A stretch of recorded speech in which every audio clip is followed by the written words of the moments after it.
We had never seen Schmidt in such a rage. He shouted so that all the soldiers who happened to be in the street ran to hide themselves. They expected that he would strike the lieutenant with his crop, and they did not want to have to testify against him.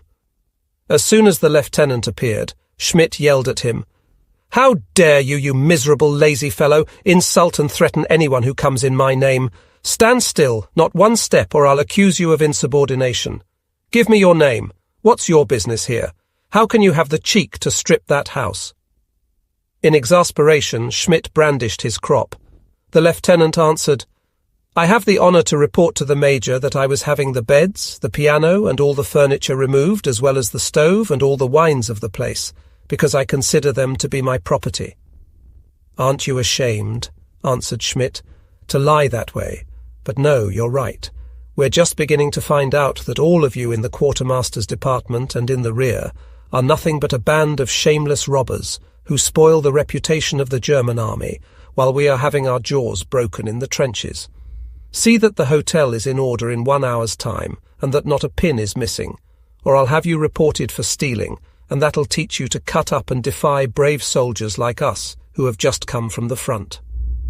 Once we were settled in this fellow's quarters, Schmidt asked me to try my utmost to find some eggs for breakfast, so I went to the house of a villager who had some chickens.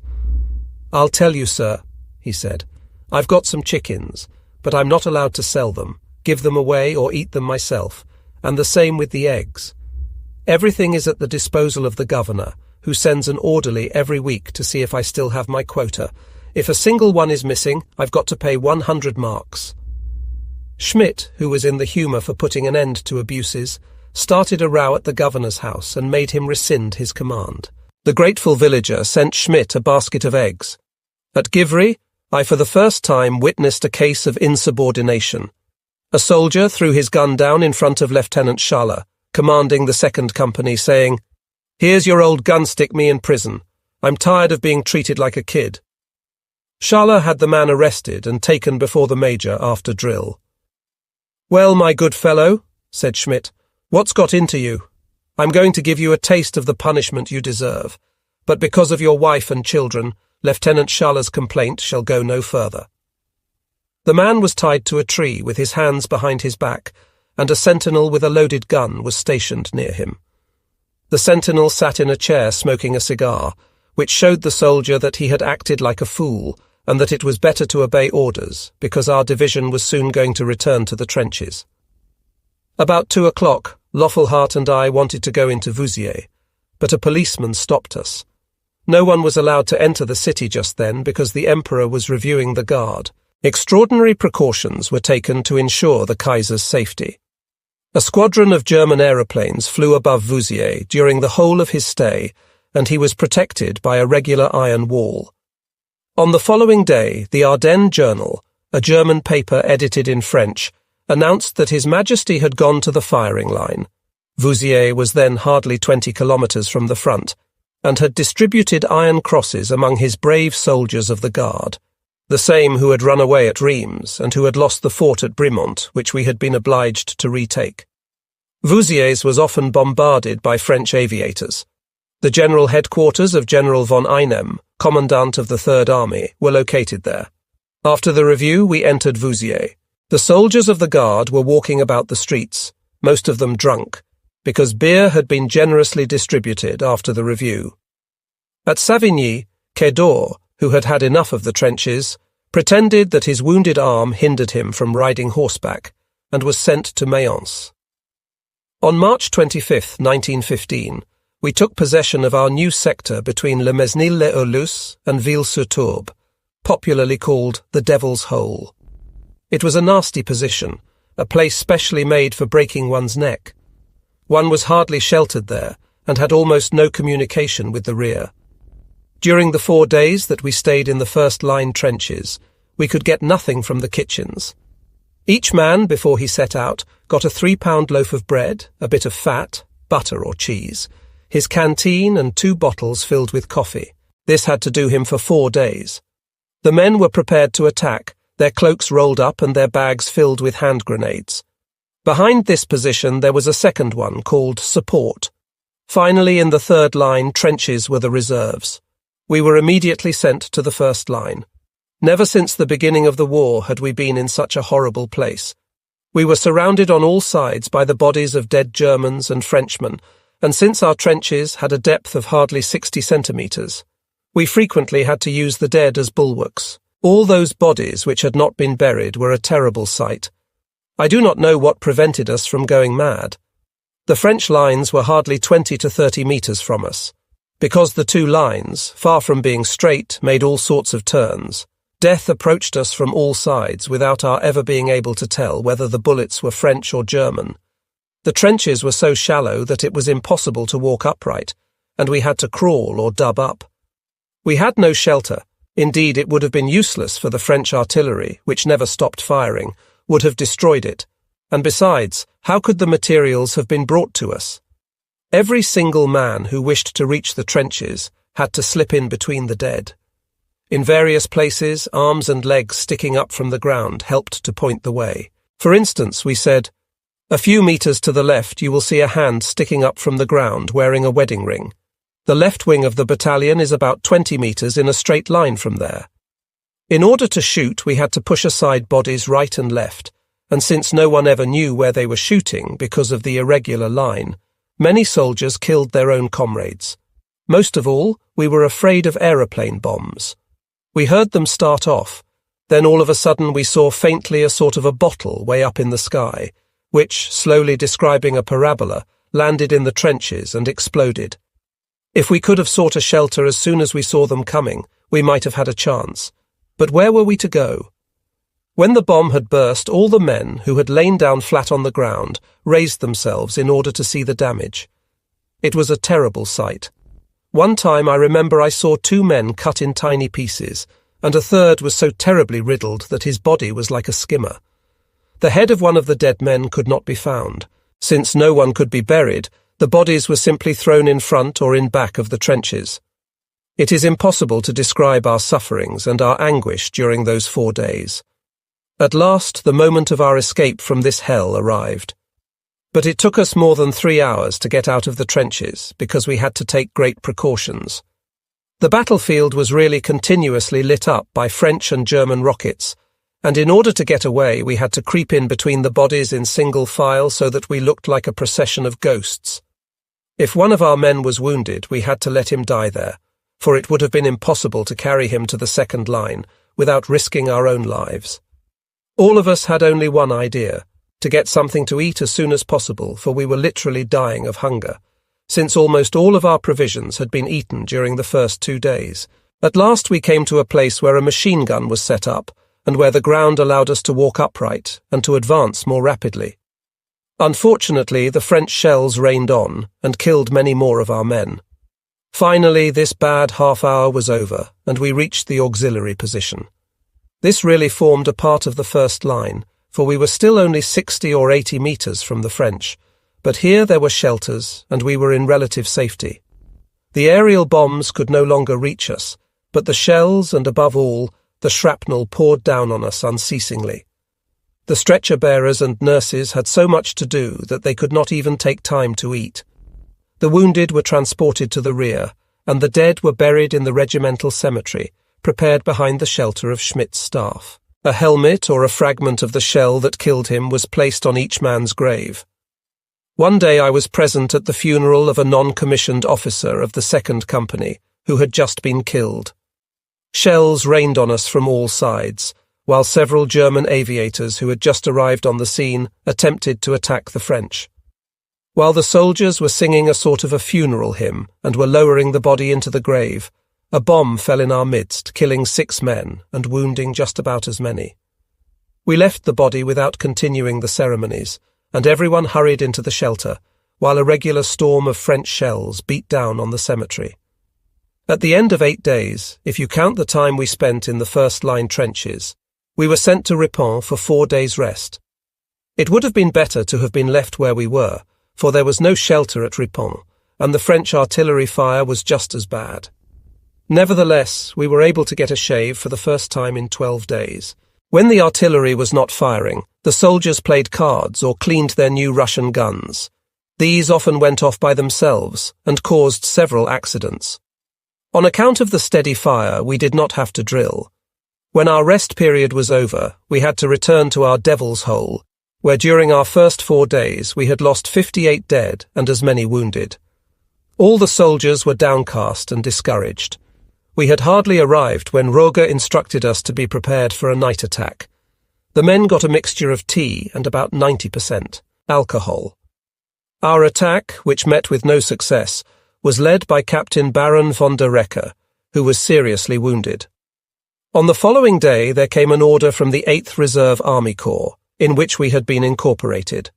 The general complained of the cowardice of the battalion, which had failed in the attack, and impressed on us the fact that we had to make still greater effort to drive back the French who had succeeded in penetrating our part of the lines. The soldiers were broken-hearted, and many wrote home, thinking that it was perhaps for the last time. That evening the tea contained even more alcohol. Besides, a little while before the attack, each group of 8 men received a bottle of cognac, so that they all became veritable beasts. At 11 o'clock we crawled out of our holes like ghosts, slipping in between the corpses. We lay on our stomachs, our knives held in our teeth, and our bags full of hand grenades, clutching our rifles, until the moment when the order was given to spring forward. Our men acted like wild beasts. Orders had been given to spare no one, and even the wounded were killed. But the French defended themselves like lions, and we had to give way. The only result was that about half of the battalion were killed or wounded or taken prisoners. We had to go back to our lines, creeping in between the dead. French and Germans shot bright rockets into the air, so that the night was turned into day.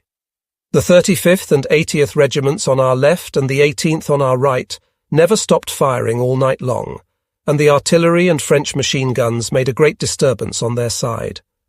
Schmidt said, "Isn't there a bullet for us too? When will this slaughter end?" This time we were sent to rest between Gratreuil and Ripon, in a place where the engineers had dug huge subterranean shelters, each one holding 250 men. These shelters were covered with earth and tree trunks, and were out of the way of the shells. We had hardly arrived there when an order of the 56th Division commanded Schmidt to report sick and to leave immediately for Vouziers.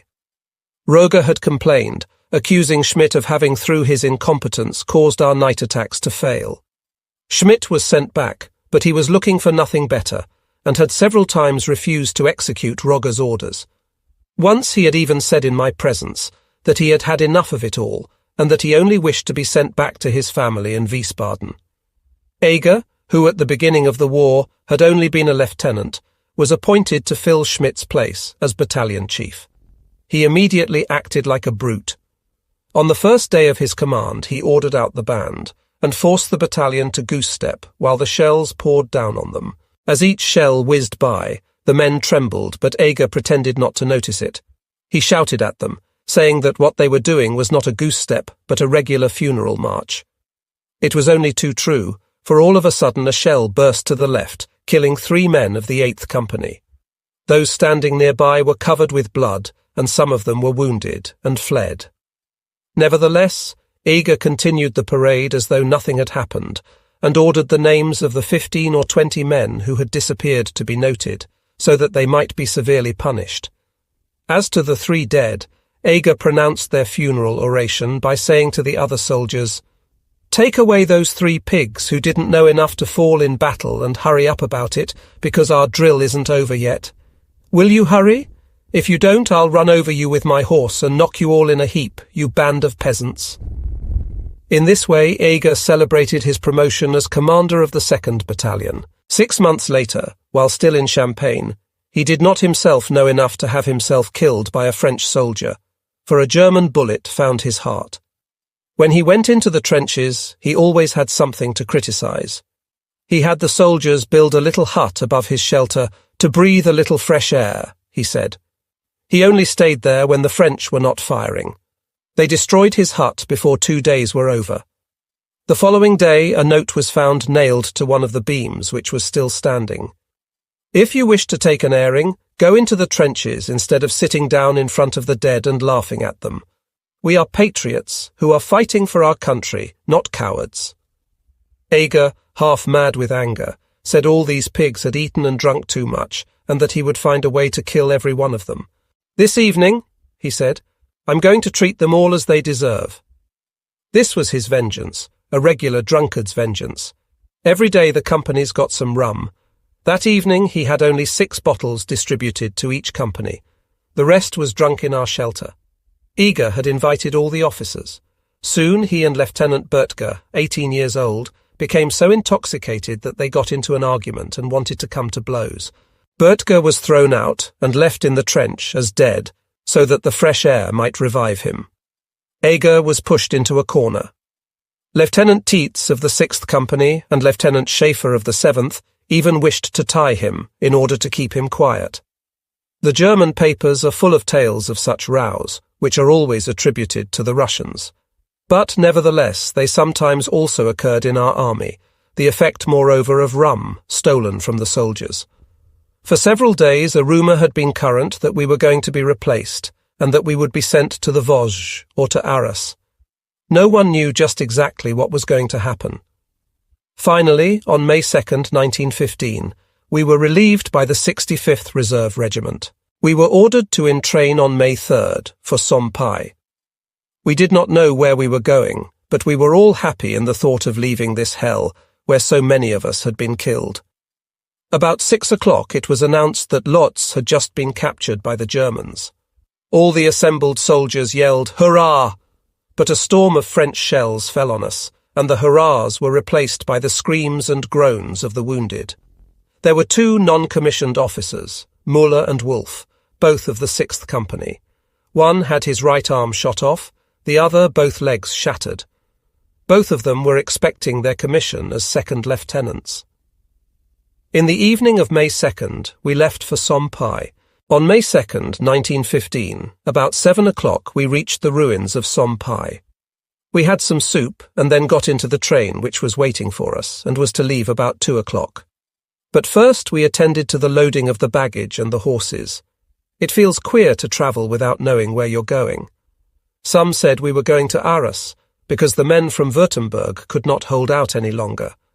Others professed to know from a reliable source that we were bound for Alsace. Those who said nothing were the most sensible, for even the station officials only knew the name of the next station, where we were to stop for something to eat. Our train was run as far as Sedan by soldiers of the 3rd Engineers. After that, we were in the hands of state officials. At Sedan there was a 2-hour stop. The station was guarded by soldiers, and no one was allowed to go into the city. We were ordered to remove our chevrons and insignia because no one was supposed to know who we were or where we came from. That was an excellent way to confound spies. At 10 o'clock we left Sedan, and the following morning, at 4 o'clock, we passed through Sarre-Louis, where coffee was served. The day before, everything around us had spelled ruin and desolation. Today we were back in civilization, far from the war and the thunder of the guns. We could hardly believe our eyes. The ladies of the Red Cross were very sympathetic when we told them that we came from Champagne. The coffee was excellent, and the soldiers drank as much as they liked of it. At 6 o'clock we rode on toward Kaiserslautern. Now we were sure that we were bound for Russia, either to the Carpathians or on into Serbia. The soldiers were delighted, for they knew very well that the fighting was not nearly so severe on the Eastern Front as it had been in France. They sang and seemed suddenly to have forgotten all the horrors of the war. What seemed strangest to us was that we no longer heard the whizzing of shells above our heads. At 11 o'clock we arrived at Kaiserslautern, where Paymaster Herbert, Rickert and I were ordered to distribute provisions among the various companies. It all went very well and quickly, because everything had been prepared in advance. A meal had been prepared in the station restaurant for us, and you may be sure we did not leave a single crumb on our plates. After dinner we took a little walk on the station platform to limber up. Many wounded were coming in from Argonne and the Vosges, where they had suffered a great deal. A crowd had formed around one of the stretcher-bearers. I went there, and a Red Cross nurse told me, "It's a wounded Frenchman who doesn't know any German."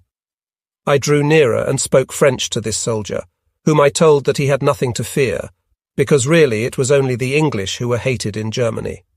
The man told me that in France everyone was sure of winning the war. and of getting back Alsace and Lorraine. All the way from Kleinsteinheim to Hanau, the soldiers were joyfully anticipating passing through our own depot. They hoped to have the chance to see and kiss their parents and their wives. All along the tracks a crowd of civilians had rushed up to see the 2nd Battalion go by. I don't know how they learned of our coming. The train proceeded very slowly in the midst of the hurrahs of soldiers and civilians. At the station, wounded officers of our battalion were waiting for us. Relatives and friends had been admitted to the platform. One may imagine what heart-rending scenes took place. The meal served to the men was excellent, by far the best of the whole trip. Civilians overwhelmed us with dainties and presents. We left Hanau at 8 o'clock on May 5th. We passed through Chemnitz and Görlitz. In the latter place the stop was rather long, the station being filled with the militia so that no one could go out. 2 of our men succeeded in sneaking through the guard. They were stopped by the militia and taken to the station by 6 men with fixed bayonets. Eger asked them, "Why did you go out?" "We wanted to do some shopping," they answered, "and you had yourselves arrested by these civilians." This was Eger's term for all non-combatant troops. "Aren't you ashamed to be in my battalion and to get yourself locked up by those donkeys who haven't been to war at all?" Eger sent away the 2 soldiers without punishing them, because he hated all stay-at-home troops. The food prepared for the soldiers was not fit to eat. The men complained and said that they would raid the station kitchen if they weren't allowed to eat in the city. The officers tasted the soup and told the station master that it was scandalous and wicked to treat soldiers just back from the front in this way. In spite of that, no one was allowed to go out, because we were to leave at 10 o'clock. At Königsschutter we had our last meal on German soil and entered Austria. We passed through Lanzerschutter, Kalowitz and Magsolwitz. We were in Galicia. At Wadowicz we were served by the Austrian Red Cross ladies, who were even more amiable than the Germans. They told us to lick the Russians good and plenty, so that the war would soon be over. We met a train stuffed full with Russian prisoners. In some coaches the sick and wounded were lying all in a heap on a bit of straw. No one bothered about them. On May 7th we were at Neusandeck, and on the 8th we got off at Bieszcz. From Neusandeck to Bieza the train proceeded very cautiously, because the Russians had torn up some of the tracks during their retreat. In the depot at Bieza we saw huge piles of ammunition, machine guns, and a considerable amount of other material, which the Russians had abandoned in their retreat. Then we understood why we had been given Russian guns. Bieszcz was in ruins. War was to begin again for us. Our trip across Germany and Austria had lasted 5 days. The 56th Division was to assemble here and await orders. Now we knew that we were to pull the chestnuts out of the fire for our dear allies, the Austrians, many of whom, as we shall see later on, did not themselves wish to fire on the Russians.